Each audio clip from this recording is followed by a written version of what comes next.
ఇది మెడలో కట్టుకో. పెళ్ళైన ఆడపిల్ల మెడలో తాళి లేకుండా ఉండకూడదు.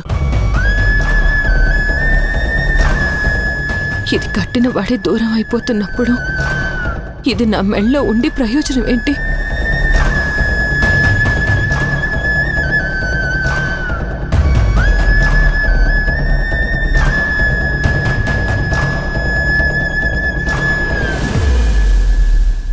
పసుపు తాడుకి అర్థమే బంధం పచ్చగా ఉండాలని. నీ మాటని కాదనలేక ఒప్పుకున్నాను, కాని మీరు విడిపోతారంటే నాకు నమ్మకం లేదు. శివరాంకి నీ మీదున్న ప్రేమ మిమ్మల్ని విడిపోయేలా చేయదు. వద్దమ్మా, వద్దు. ఎట్టి పరిస్థితుల్లోనూ అలా మాట్లాడొద్దు. అందరికీ నా మీదున్న ప్రేమ నాకు తెలుసు. నేను శివరాం గారు విడిపోతే నా జీవితం ఏమైపోతుందా అని ఆలోచిస్తున్నారు, కానీ నేను ఆలోచిస్తుందేంటో తెలుసా? శివరాం గారి వల్ల కీర్తి కడుపులో పుట్టబోయే బిడ్డ ఏమైపోతుందా అని ఆలోచిస్తున్నాను. పిచ్చిదానిలా మాట్లాడుకో. కీర్తికి అందరూ ఉన్నారు, నీకెవరున్నారు? అందరూ ఉండడం వేరు, అమ్మ నాన్న ఉండడం వేరు. తప్పు కీర్తి చేస్తే శిక్ష ఆ పసిపిల్ల ఎందుకు అనుభవించాలి? తండ్రి లేని బాధ ఏంటో తెలిసిన దాన్ని.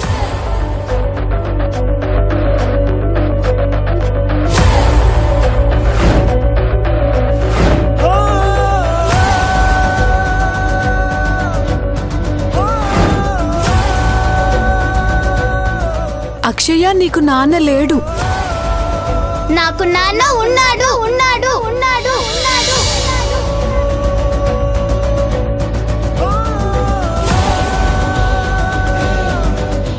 తెలిసి తెలిసి ఇంకో పసిబిడ్డకి ఆ బాధని నేను ఇవ్వలేనమ్మా. ఈ నిజం తెలిసాక శివరాం గారితో నేను ఆనందంగా ఉండలేను. అందుకే విడిపోవాలని నిర్ణయం తీసుకున్నాను. వాళ్ళిద్దరినీ కలపడానికి విశ్వ ప్రయత్నాలు చేస్తున్నాను. ఈ నిజాన్ని దాచి శివరాంకి నువ్వు దూరం అవుతున్నంతకాలం నింద నీ మీద ఉంటుంది. అదే శివరాంకి నువ్వే నిజం చెప్పేశావనుకో, కనీసం నీ బాధ అర్థం చేసుకుంటాడు. లేదమ్మా, నీతోనే నా జీవితం. ఏ క్షణం ఏ మలుపు తిరుగుతుందో తెలియని నా జీవితంలోకి రాహుల్ వస్తే హంసగీతం ఈ నెల 29 నుండి ప్రారంభం. సోమవారం నుంచి శనివారం వరకు రాత్రి 8 గంటలు. నా ఎడబాటు తట్టుకోలేకపోతున్న శివరాం గారికి కారణం ఇది అని చెప్తే కీర్తి మీద పగ పెంచుకుంటారు తప్ప కీర్తికి దగ్గర ఎలా అవుతారు? తెలియాల్సిన వాళ్ల ద్వారానే తెలియాలి. కలవాల్సింది వాళ్ళు, విడిపోవాల్సింది నేను.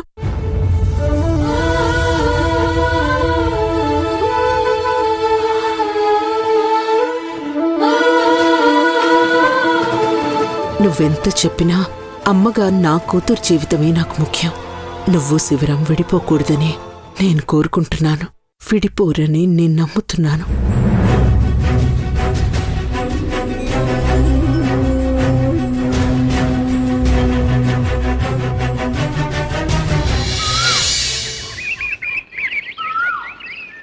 అబ్బా, ఇంకా ఎంతసేపు సర్దుతారు? అవన్నీ తీసుకెళ్లి కారులో పెట్టండి.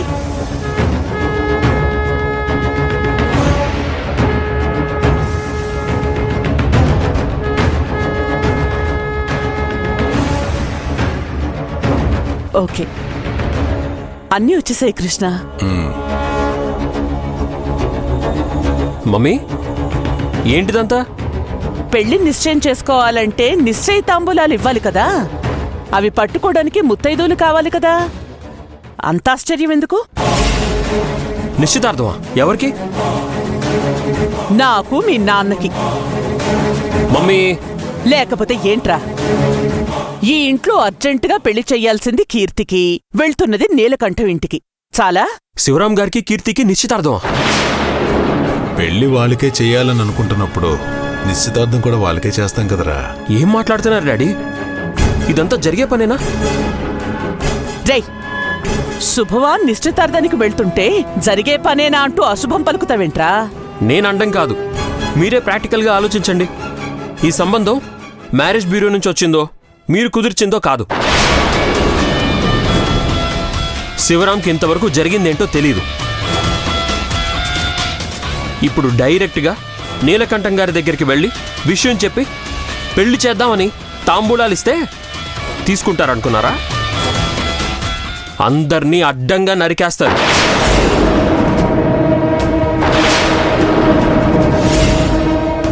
వాళ్ళు మనలా ఇస్త్రీ బట్టలు వేసుకుని ఇంగ్లీష్ మాట్లాడే బ్యాచ్ కాదు, రుద్రవరం బ్యాచ్. మర్చిపోయారా? అయితే ఏంటి?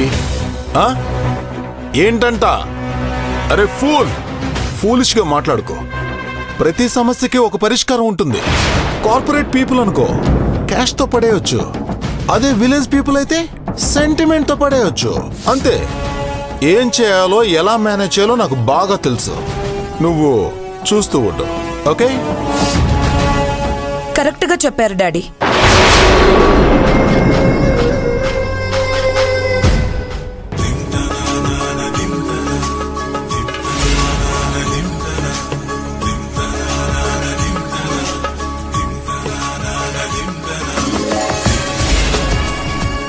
సాగర్, ఏమీ చేయలేని నీలాంటి వాళ్లేరా అన్నిటికీ భయపడతారు. ఏవైనా చేయగలిగే మాలాంటి వాళ్ళు టైం కోసం ఎదురు చూస్తారు. ఆ టైం వచ్చేసింది. It's my time. టైం ఎవరి చేతిలోనూ ఉండదు. అది ఎప్పుడూ ఎవరి గురించి ఆగదు. ఉఫ్, వీడెప్పుడు ఇలాగే మాట్లాడతాడు కృష్ణ. అందుకే చెప్పాను వీడికి చెప్పకుండా వెళ్దామని. విన్నావా? లేదు. ఇప్పుడు చూడు ఎలా మాట్లాడుతున్నాడు. బా, నేను ఆలోచించేది వీడి గురించి కాదు వరలక్ష్మి. పెళ్లి మాటలకు వెళ్తున్నప్పుడు ఇంట్లో వాళ్ళందరూ వెళ్ళాలిగా, అందుకే వాడిని కూడా తీసుకువెళ్తున్నావు. నువ్వేం పట్టించుకోకు, రా. డాడీ చెప్పింది కరెక్టే మమ్మీ. అయినా మనం ఓడిపోతాము అనే భ్రమలో ఉన్నాడు కదా. వీడి కళ్ళ ముందే మనం గెలిచి చూపించాలి. నీకేంటి కీర్తి, బుట్ట బొమ్మలాగా ఉన్నావు. నిన్ను చేసుకోవాలంటే ఎవరికైనా అదృష్టం ఉండాలి. కళ్ళకద్దుకుని మరీ చేసుకుంటాడు. సరే, పద పద, లేట్ అవుతోంది. పదండి. పదమ్మా. పదరా.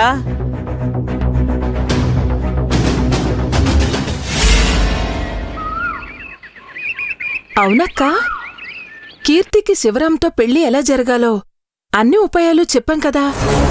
ఇంకా అటు నుంచి ఏ రెస్పాన్స్ లేదేంటి? ఆలోచించుకోవడానికి ఒక్కసారి, మాట్లాడుకోవడానికి ఒకసారి, ముహూర్తాలు పెట్టుకోవడానికి ఒకసారి, ఇలా వాయిదాల పద్ధతిలో రావడానికి వాళ్ళేమైనా స్కీమ్ల మీద సామాన్లు ఇచ్చేవాళ్ళ? వచ్చారంటే నిశ్చితార్థం చేసుకునే వెళ్తారు. అనుకోగానే అయిపోవడానికి ఇదేమైనా అన్నవరంలో అన్నదాన సత్రమా? విషయం వినగానే అత్తయ్య, మామయ్య, జానకి, అక్షయ ఇల్లు పీకి పందిరెయ్యరు. వీళ్ళు ఏ పందిరి వేసినా వాళ్ళు దాన్ని పెళ్లి పందిరిగా మార్చేసుకుంటారు. అందులోనూ అస్త్రం మనం ఇచ్చాం. దాన్ని బ్రహ్మాస్త్రంగా ఎలా మార్చుకోవాలో వాళ్ళకి బాగా తెలుసు. అంటే ఇవాళ రేపో వస్తారు అంటావా? ఈ పాటికే వస్తున్నా ఆశ్చర్యం లేదు.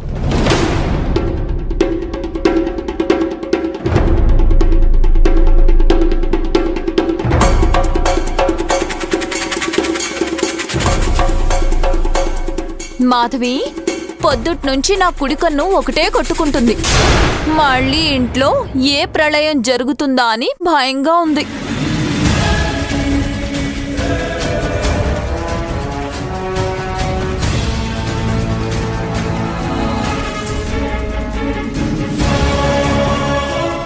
అవునక్కా, ఉదయం లేవగానే నా భుజం మీద బల్లి పడింది. అప్పుడే అనుకున్నా ఈ రోజు ఇంట్లో భూకంపం తప్పదు అని. అవును, అది సరే, అందరం కలిసే ఉన్నాం. శివరాం కూడా మన ఇంటికి వచ్చేశాడు. ఇంకా గొడవలు ఎలా జరుగుతాయి? బిందెడు పాలల్లో అరచెంచాడు ఉప్పు పడితే ఏమవుతుంది? పాలన్నీ విరిగిపోతాయి, పారబోయాలి. మరి అలాగే మన ఇంట్లో అక్షయ అనే ఉప్పుగడ్డ ఉన్నప్పుడు కొంపలో కుంపటి తప్పదు కదా.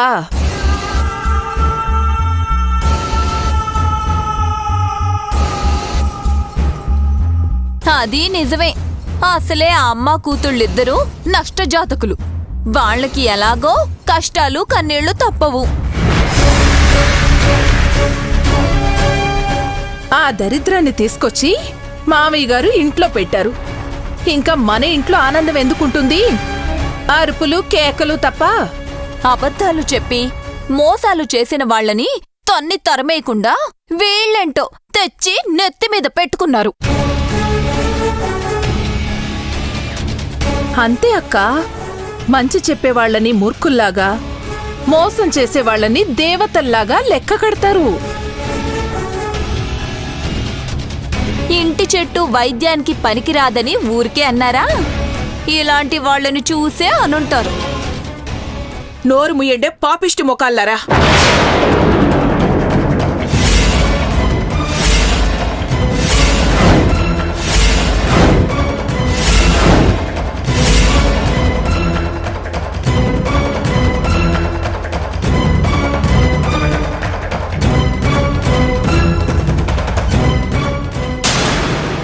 ఎవరి గురించే మాట్లాడుతున్నారు? ఎవరి గురించో మాట్లాడే అవసరం మాకు లేదత్తయ్యా. నీ నంగనాచి బుద్ధులు మాకు తెలియవనుకోకు. ఆవిడ వినాలనే ఈ మాటలు మాట్లాడుతున్నారు. తిన్నింటి వాసాలు లెక్క పెట్టే మీకేం తెలిసే వాళ్ళ విలువ? వదిన గారు, అనవసరంగా మా గురించి మీరిప్పుడు గొడవ పడకండి. అబ్బా, పెట్టాల్సిన మంటంతా పెట్టేసి పొగొచ్చిందని బాధపడిందంట నీలాంటిదే.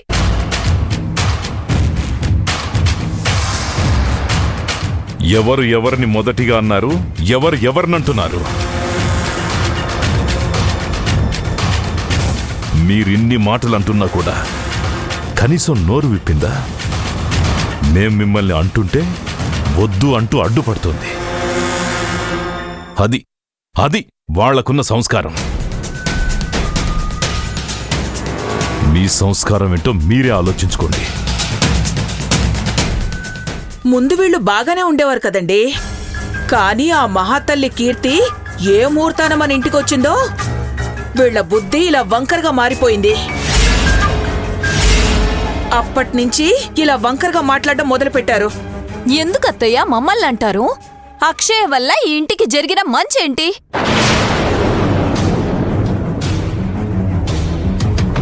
తనని పెళ్లి చేసుకున్న మీ కొడుకు సుఖంగా ఉన్నాడా? శివరాం అక్షయని ప్రేమించడం మొదలుపెట్టినప్పటి నుంచి మన పరువు వీధిన పడుతూనే ఉంది. ఆఖరికి ఉన్న ఊరిని వదిలేసి ఇలా పరాయి ఊరిలో పలకరించే వాళ్ళు కూడా లేకుండా బ్రతుకుతున్నాం. ఇంకా ఎందుకత్తయ్యా వీళ్ళని నెత్తి మీద పెట్టుకుంటున్నారు? వీళ్ల వల్ల గొడవలు తప్ప ఇంకేమీ రావు. మరొక్క మాట మాట్లాడారంటే పళ్ళు రాలగొడతాను. మీకు నచ్చిన వాళ్ళని మీరు నెత్తి మీద పెట్టుకుంటున్నారు కదా, నోరు మోసుకొని పొండి లోపలికి.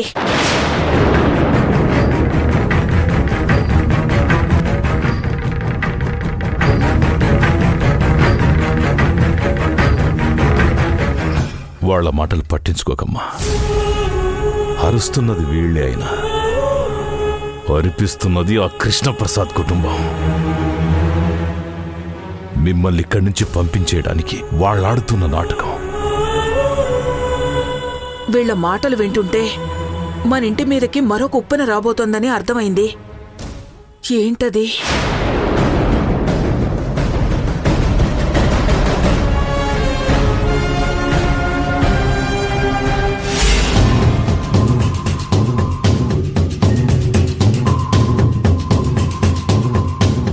కృష్ణ, అక్షయ,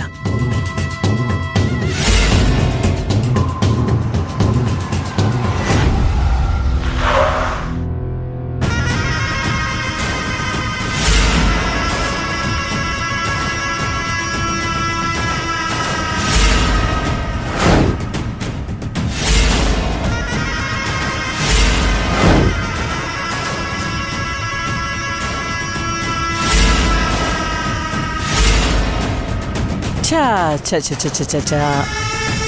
పెళ్ళికెళ్ళేటప్పుడు పిల్లి, పని మీద వెళ్ళేటప్పుడు ఈ మహాతల్లి ఎదురొస్తే నాశనం, సర్వనాశనం అయిపోతుంది. అంత భయపడిపోవాల్సిన అవసరం ఏం లేదులే పిన్ని. పిల్లి సంగతేమో తెలియదు గాని మా ఎదురు మీకు ఎప్పుడు కలిసే వస్తుంది. అబ్బో, నీది పెద్ద మహర్జాతకం మరి. నువ్వు ఎదురు రాగానే అందరికీ కలిసి రావడానికి. కష్టాలు ఎప్పుడూ నీతోనే ఉంటాయి, కన్నీళ్లతోనే నువ్వు ఉంటావు.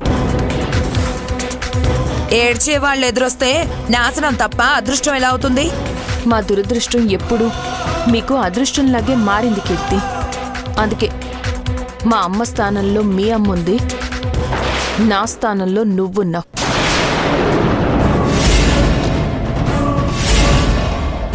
హలో, అదృష్టవంతుల్ని ఆకాశం నుంచి తోసేసినా బతికేస్తారు. మాల దురదృష్టవంతుల మీద దూది పడినా పోతారు. మీలా మీకు మాకు పోలికేంటి? నిజమే పిన్ని, నువ్వు ఎంత అదృష్టవంతురాలువో మాకు తెలీదా? నువ్వు ఎదురొస్తే వస్తుంది అనుకున్న టెండర్ కూడా పోయింది.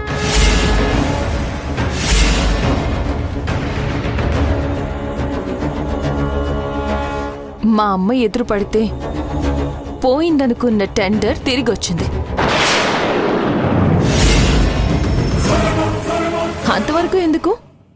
కోర్టులో ఓడిపోతాము అన్న భయంతోనే కదా మీరెవ్వరూ కోర్టుకు వెళ్ళలేదు.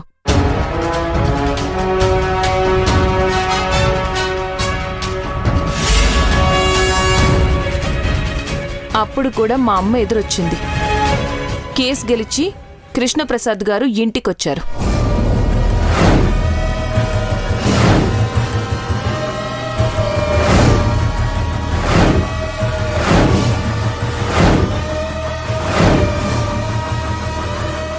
కరెక్టే అక్షయ, మీరు ఎదురొస్తే నాకు కలిసొచ్చింది.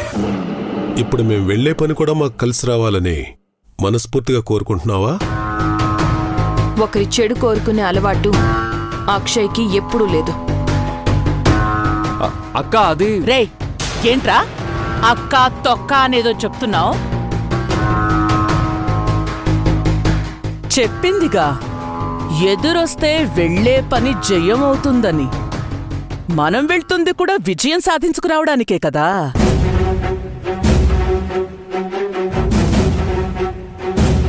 ఫస్ట్ టైం నీకు థ్యాంక్స్ చెప్పాలనిపిస్తుంది అక్షయ.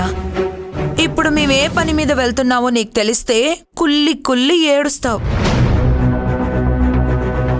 అఫ్కోర్స్ తర్వాతైనా నీకు తెలుస్తుంది, ఏడవడానికి సిద్ధంగా ఉండు.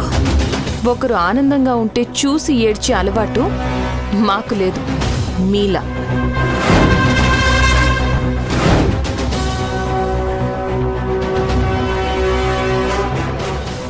మాటలొచ్చు కదా అని తెగ మాట్లాడే అక్షయ. మేమేం చేసినా నిన్ను శివరాంని విడదీలేమని నీకు చాలా నమ్మకం కదా.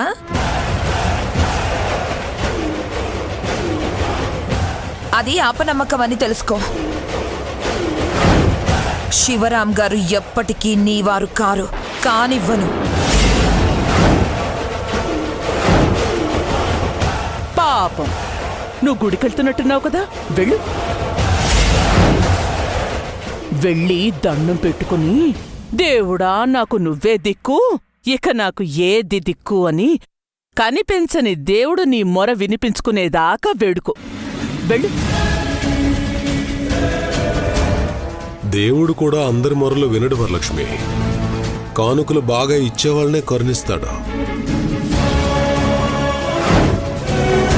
అంటే ఆ లెక్కన ఆలయంలో అక్షయకి అన్యాయమే జరుగుతుందా డాడీ?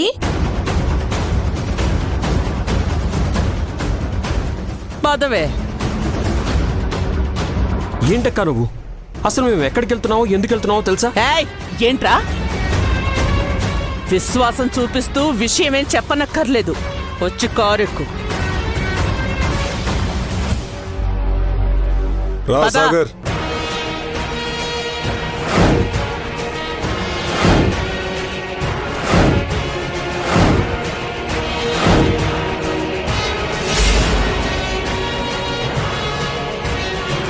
మీరు చెప్పకపోయినా ఎక్కడికి ఎందుకు వెళ్తున్నారో నాకు తెలుసు.